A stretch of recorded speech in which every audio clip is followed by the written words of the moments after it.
From hip replacements to C-sections and brain surgeries, modern medicine would not be possible without anesthesia. But some of the chemicals used for it can contribute to climate change.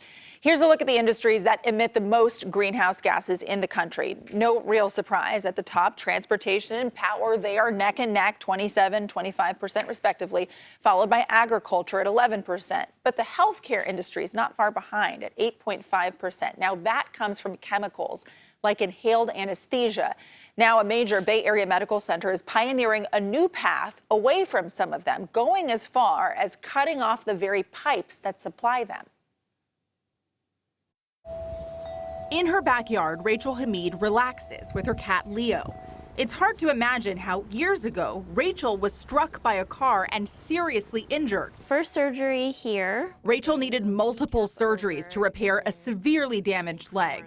That required the strongest kind of anesthesia. Oh my gosh, absolutely necessary.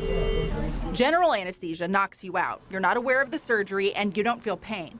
But the inhaled kind presents an unsettling dilemma. Anesthesia gases that we use on a daily basis are potent greenhouse gases. About 5% of greenhouse gas emissions in the U.S. come from the inhaled anesthesia used in operating rooms. That was a big surprise to me. Patients metabolize less than 5% of what they inhale. The rest is vented out of the OR and then into the atmosphere. I took the Hippocratic Oath, which said, do no harm. And some of the very choices in our practices are contributing to emissions climate change that is affecting the very patients we swore to take care of. At UCSF Medical Center Mount Zion, CBS News Bay Area caught up with two experts, environmental analyst Kai Wang and medical director of sustainability and anesthesiologist Dr. Seema Gandhi. They're part of a pioneering team on the forefront of a healthcare revolution.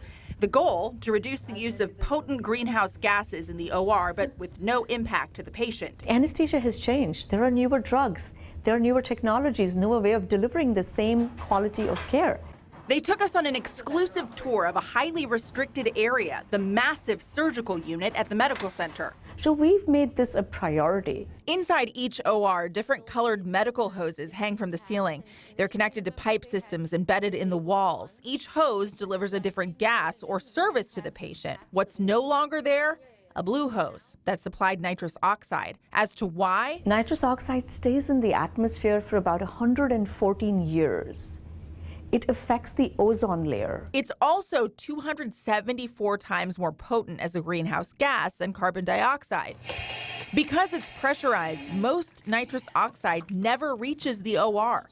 The gas leaks from its large storage canisters that are stored outside or in the basement. It also leaks as it travels through the pipe system in the wall. 80 to 90% of the purchased nitrous never made it to clinical care delivery. That's why at Mount Zion, the valve for the nitrous oxide pipe system is shut off and removed. Which means we will no longer have piped nitrous oxide for the operating room, and we're transitioning to portable e-cylinder for nitrous oxide usage. The portable cylinders will continue to deliver nitrous oxide for labor and delivery, neurosurgery, and pediatric cases. We just need to turn it on and turn it off. That would make a huge impact. Rachel thinks it's a great idea to rethink anesthesia on a warming planet. So if San Francisco is starting this, well, I hope other cities can do the same. Helping us all breathe a little easier on the path forward. 2 years ago, UCSF stopped using desflurane, a very potent greenhouse gas. Scotland recently became the first nation to completely ban it. As for the use of nitrous oxide at the dentist, the California Dental Association told us the smaller cylinders are more common in private dental practices.